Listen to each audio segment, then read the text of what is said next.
Instagram యువతి వలలో పడి కట్టుకున్న భార్యను చిత్రహింసలకు గురి చేస్తే ఆ వేధింపులు తాళలేక ఆ యువతి అరాచకాలు ఆపలేక తాళలేక డాక్టర్ ప్రత్యూష ఆత్మహత్యకైతే పాల్పడింది. అసలు ఈ ప్రత్యూష ఆత్మహత్య గల కారణాలు, అదేవిధంగా వీరి పరిచయం ఎప్పుడు జరిగింది, దీనికి సంబంధించిన విషయాలు కూడా ప్రత్యూష తల్లి పద్మావతి మనతో ఉన్నారు, అడిగి తెలుసుకుందాం. మేడం, మీరు చెప్పండి, ఇప్పుడు ఈ విషయం మీకు ఎప్పుడు జరిగింది, ఎప్పుడు తెలిసింది, అసలు ఏం జరిగింది అసలు?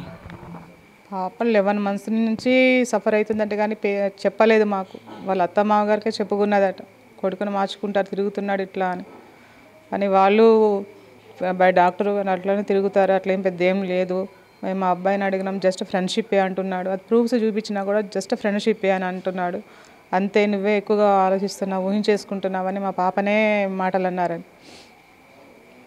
మాకు తెలియదు, మాకు చెప్పలేదు.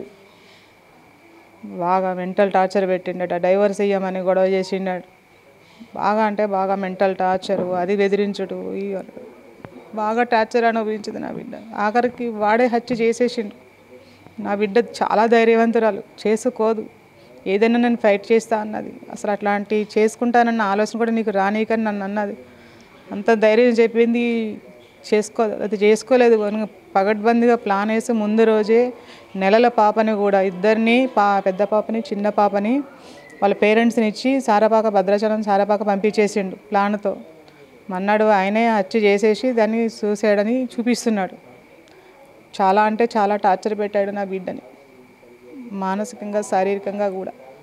ఆ రోజు కూడా ఒంటి నిండా దెబ్బలే కనిపిస్తున్నాయి దానికి. ఆమె సూసైడ్ చేసుకుని హ్యాంగింగ్ చేసుకుంటే అట్లా ఉండదు. నా బిడ్డని టార్చర్ చేసి చంపేశాడు. ఇంత జరిగినా కూడా మీకైతే ఏం విషయం కూడా మీతో షేర్ చేసుకోలేదు? అంతా చెప్పలేదు. లాస్ట్ మినిట్లోనే, అసలు లాస్ట్లోనే తెలిసింది. తెలిసినా కూడా మేము మాట్లాడతాము అంటే, వాడు మంచిగా ఇప్పుడే సర్జన్ అని పేరు వస్తుంది, పేరంతా పోతుంది, నేను చెప్తానమ్మా, నేను మాట్లాడతానమ్మా అని అన్నది. అని నెక్స్ట్ మంత్ August 17 వాళ్ళ మ్యారేజ్ డే ఉంది. అప్పటి వరకు చూస్తాను, మారతాడేమో, లేకపోతే వచ్చేమని అడిగినాం మేము. చూస్తాను, నేను ట్రై చేస్తా ఇంకా August 17 వరకు, కాకపోతే అప్పుడు వచ్చేస్తా అని చెప్పింది. అంతేగాని ఈ పిరికిది కాదు, చాలా ధైర్యవంతురాలు. పెద్ద పాప 7 years, చిన్న పాప 7 months. బిడ్డల్ని అనాథ చేసి దాని మోజలో పడి మొత్తం ఫ్యామిలీ నాగం చేసాడు, దాన్ని చంపేశాడు, పిల్లల్ని తల్లి లేని దాన్ని చేశాడు. 2017లో పెళ్ళైంది. అప్పటి నుంచి కూడా ఎలాంటి వేధింపులు అయితే లేవు. యువతి వచ్చినాకనే వేధింపులు స్టార్ట్ అయినా. ఈమెతో పరిచయం అయినాకనే ఆ మెడికోవర్ హాస్పిటల్ పోయినప్పుడే పరిచయం అయిందట. ఇక అప్పటి నుంచి దీన్ని సాధించడము, వేధించడము, దానితో తిరగడము, ఇవన్నీ చేసింది. యువతితో కూడా మాట్లాడినట్టుగా తెలుస్తుంది డాక్టర్ ప్రత్యూష.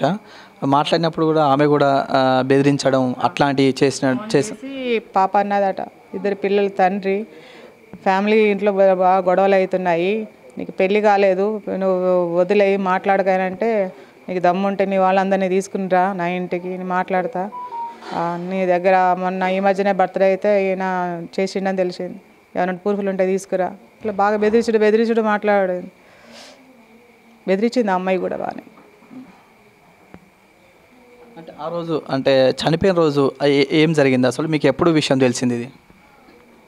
సండే రోజు మాకేమీ ఫోన్ ఏం చేయలేదు పాప పొద్దున్నుంచి కూడా. సరే ఈవినింగ్ ఏమైనా చేస్తుందేమో అనుకున్నాం మేము. కానీ ఈవినింగ్ 6:15 అట్లా అయినాక వాళ్ళ ఫ్రెండ్, కాలనీలో ఫ్రెండే నాకు ఫోన్ చేసింది. ఫోన్ చేసి, ఆంటీ తొందరగా హాస్పిటల్కి రండి, మేము పప్పి అంటాం, ప్రత్యూషని హాస్పిటల్కి NSR హాస్పిటల్కి తీసుకొచ్చినామంటే, ఏమైందమ్మా, ఏమన్నా బీపీ డౌన్ అయిందా ఏంటిది అని అడిగినాం వీకుంటారు. అంటే లేదంటే తొందరగా రండి అని అన్నది. చెప్పు, నాకు ప్రత్యూషతో మాట్లాడి అని అడిగిన. అడిగితే లేదు లోన ఉన్నది, మీరైతే రండి అని అన్నది. హాస్పిటల్కి వచ్చినాము. వచ్చేసరికి వాళ్ళు బ్రాడ్ డెడ్ అని సర్టిఫికేట్ ఇచ్చిండట, కానీ ఏదో ట్రీట్మెంట్ చేసినట్టు మాకేదో చూపించిండు. చనిపోయింది అప్పటికి. ఇంట్లో వీరిద్దరు మాత్రమే ఉన్నారా? ఇంట్లో వాళ్ళిద్దరు, ఇంకెవరు లేరు. పిల్లలు ముందు రోజే ప్లాన్ ప్రకారం పంపించేశారు, ఇంకెవరు లేరు, వాళ్ళిద్దరే ఉన్నారు ఇంట్లో. ఇది ఆత్మహత్య కాదు, హత్య అంటారు మీరు? ముమ్మాటికి హత్య. అది ఆత్మహత్య కాదు, నా బిడ్డ చేసుకునేది కాదు, అది ముమ్మాటికి 100% హత్యే. వీరు నలుగురు పాత్ర ఉందంటారు మొత్తం, ఇందులో ఆ యువతి పాత్ర ఏందంటారు? ఉన్నది ఆమె చేయబట్టే కదా ఇంత అయింది. అది బాగా తిరగడము అని, మా పాపతో మాట్లాడనీయకపోవడం, డైవర్స్ తీసుకో అని ఫోర్స్ చేయడము అని ఆమెనే చేసింది. మెయిన్ ఆమె చేయబట్టే కదా అంత అయింది. అంటే మీరు ఏం కోరుకుంటున్నారు ఇప్పుడు? ప్రస్తుతానికి వాళ్ళైతే రిమాండ్లో ఉన్నారు. వాడు బయటికి రావద్దు. వాడు కానీ వాడి పేరెంట్స్ కూడా టార్చర్ బాగానే ఉండే. రావద్దు, వాళ్ళు శిక్ష పడాలి. వాడు మెడికల్ సర్టిఫికేట్స్ అన్నీ క్యాన్సిల్ కావాలి, చేయాలి ఎన్ఎంసీ వాళ్ళు. ఇప్పుడు మాత్రం బయటికి రావద్దు. దానికి అట్లనే కఠినమైన శిక్ష వేయాలి వాళ్ళ పేరెంట్స్కి కూడా. చూసుకోవచ్చు, ఏదైతుందో కూడా పచ్చని కాపురంలో చిచ్చు పెట్టిందని చెప్పొచ్చు యువతి. ఇన్స్టాగ్రామ్లో ఉన్నటువంటి పాపులర్గా ఫేమస్ అయినటువంటి యువతి డాక్టర్కు పరిచయం కావడం, ఆ తర్వాతకి ఆ పరిచయం కాస్త అక్రమ సంబంధానికి దారితీయడంతో కూడా ఇక్కడ కట్టుకున్న భార్యను చిత్రహింసలు కూర్చేయడం, అదేవిధంగా అక్కడటువంటి యువతి కూడా అరాచకాలకు పాల్పడంతో ఇవన్నీ కూడా వేధింపులు తాళలేక ఆత్మహత్య చేసుకోవడం భావిస్తున్నారు. కానీ ఇక్కడ వారి తల్లిదండ్రులు చెప్తున్న ప్రకారం మాత్రం చూసుకుంటే మాత్రం ఖచ్చితంగా ఇది హత్య చేసినట్టుగా వీరు చెప్తున్నారు. ఎందుకంటే అక్కడ ప్రీ ప్లాన్డ్గా వారి యొక్క ఫాదర్ కానీ మదర్ కానీ పిల్లల్ని కూడా బయటికి పంపించేయడం, అదేవిధంగా ఆ రోజు అదే సమయంలో కూడా ఇద్దరు మాత్రమే ఇంట్లో ఉన్నారు, సూసైడ్ చేసుకున్నంత పిరికిది కాదు అని చెప్తున్నటువంటి పరిస్థితి కనిపిస్తుంది. కెమెరామెన్ వేణుతో శ్రీకాంత్, జీ తెలుగు న్యూస్, వరంగల్.